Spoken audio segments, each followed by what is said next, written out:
मुझे एक बात बताओ मम्मी, आप इस तरीके से रजनी आंटी से कैसे लड़ सकती हो? अनु क्या बताऊं तुझे मैं, और इसीलिए मैं इसी सब से तुझे दूर रखना चाहता था। मुझे ना सब साफ साफ दिख रहा है। उस कलमुही रजनी की वजह से ये सब हो रहा है। उसने जो पूजा कराई है ना, उसकी वजह से ये सब हो रहा है। मम्मी ये कैसी अंधविश्वास वाली बातें कर रही हो? आप जानती हो ना रजनी आंटी मुझसे कितना प्यार करती है, वो ऐसा कुछ करने के बारे में सोचेंगे भी क्यों? तो तू बता ना मुझे अनु, अगर रजनी ने ये सब नहीं किया है तो तू अपने हंसते खेलते घर को छोड़ करके अचानक यहाँ क्यों आ गई? क्यों तो कल से हमसे ठीक से बात नहीं कर रही है? तू ऐसे चुप मत बैठ, बता मुझे। हीरा और आर्य सर का झगड़ा हुआ है। क्यों हुआ? किस बात पे झगड़ा हुआ है? आर्या जी तो इतने अच्छे इंसान है, उनसे झगड़े का कोई कारण हो सकता है क्या? बता ना, ठीक से बता सब कुछ मुझे। मैं आपको वजह नहीं बता सकती मम्मी। क्यों नहीं बता सकती? तुझे बताना पड़ेगा। पुष्पा जी आप उसे जोर मत डालिए। मैं माँ हूँ इसकी, हक है मेरा। अनु मुझे बता, सब साफ साफ बता, ऐसा क्या कारण हो गया जिसकी वजह से तुझे अपना पूरा सामान उठा करके यहाँ आना पड़ा? कारण मैं बताऊंगा।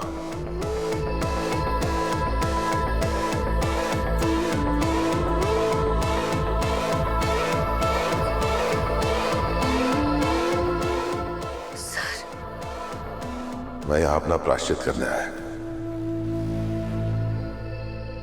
जो गुनाह मैंने किया है उसकी सजा भुगतने आया हूं। दामाद जी आइए। अरे नहीं, ये क्या कर रहे हैं आप दोनों से माफी मांग रहा हूं। माफी? पर किस बात की? आपने ऐसा क्या किया है?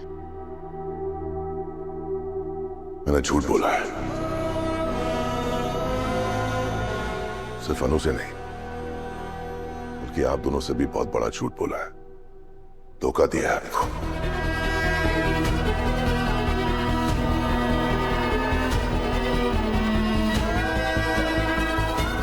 जिंदगी में कभी कभी हमें पता नहीं चलता कि हम क्या कर रहे हैं।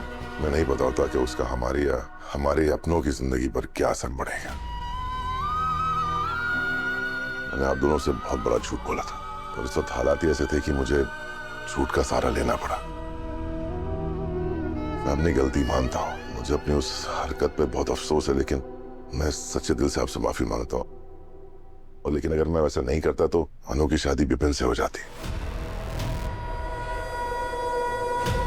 ये उसकी जिंदगी का सबसे बुरा फैसला होता। ना मैं किसी गणेश नगर में रहता था और ना ही मैंने किसी अलमारी की फैक्ट्री में काम किया और ना ही मैंने पेपर बांटे थे। हाँ, मैं गरीबी से उठ कर जरूर आया हूँ, ये बात सच है। और ये बात मैं अपनी सफाई के लिए नहीं कह रहा हूँ। मुझे अपने किए पर बहुत पछतावा है और मैं तहे दिल से आपसे माफी मांगने आया हूँ। और ये आपकी मजबूरी नहीं है कि आप मुझे माफ करें। माफ करें, आपकी मर्जी, सजा दें, वो भी आपकी मर्जी। आप दोनों जो भी फैसला करेंगे मैं खुशी खुशी स्वीकार करने के लिए तैयार। पर अनु, वो बात झूठ नहीं है। मैं गरीबी से उठ के आया हूं, वो सच है। तो मैं तुम्हारे बिना जीना नहीं चाहता। मुझे लगता है ना कि मेरा पूरा वजूद ही एक झूठ है। मानो जो मानना है वो मान, पर एक चीज और मानो, मेरा प्यार तुम्हारे लिए दुनिया का सबसे बड़ा सच है।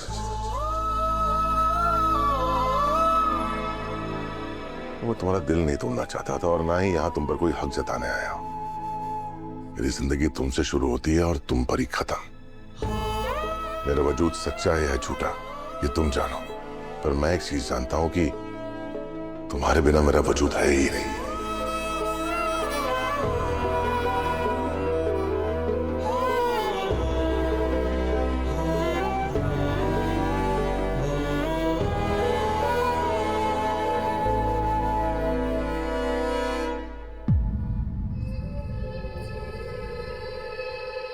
मेरी माँ कहती थी, जब कोई इंसान अपने सीने में दबा हुआ कड़वा सच अपनी जुबान पे लाता है तो सिर्फ उसका बोझ हल्का नहीं होता है, उसका दिल भी अकेला हो जाता है।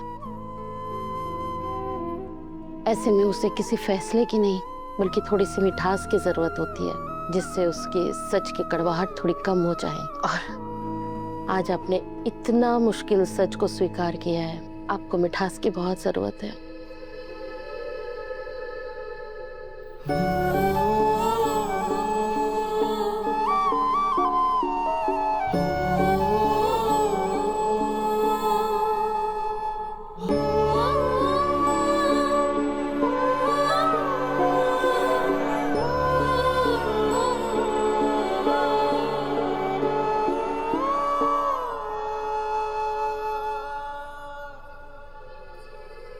अनु, माफ कर दे इन्हें।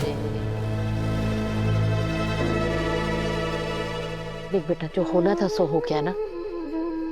अब इस बात को यहीं खत्म कर दे। इन्होंने सिर्फ मुझसे झूठ नहीं कहा है, आप दोनों से भी इतना बड़ा झूठ कहा है। ऐसे कैसे माफ कर दूं मैं इन्हें? और जिस रिश्ते की शुरुआत ही इतने बड़े झूठ से हुई हो, उस रिश्ते में भला प्यार के क्या मायने हो सकते हैं?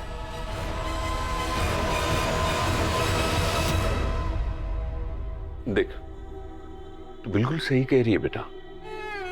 इनकी वजह से तेरे दिल को जो धक्का पहुंचा है ना, तू बिल्कुल सही कह रही है।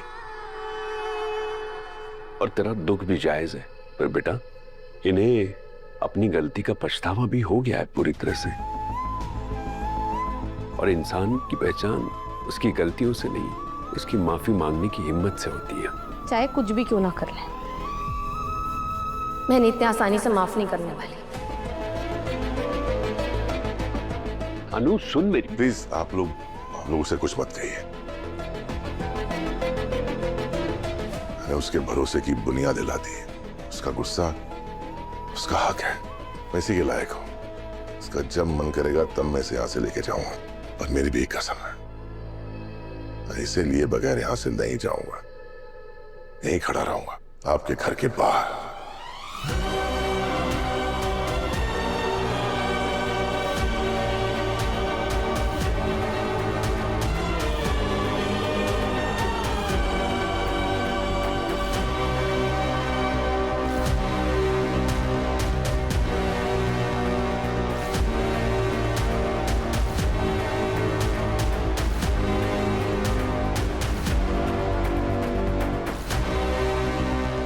अनु, मैं तुम्हारा इंतजार कर रहा हूं।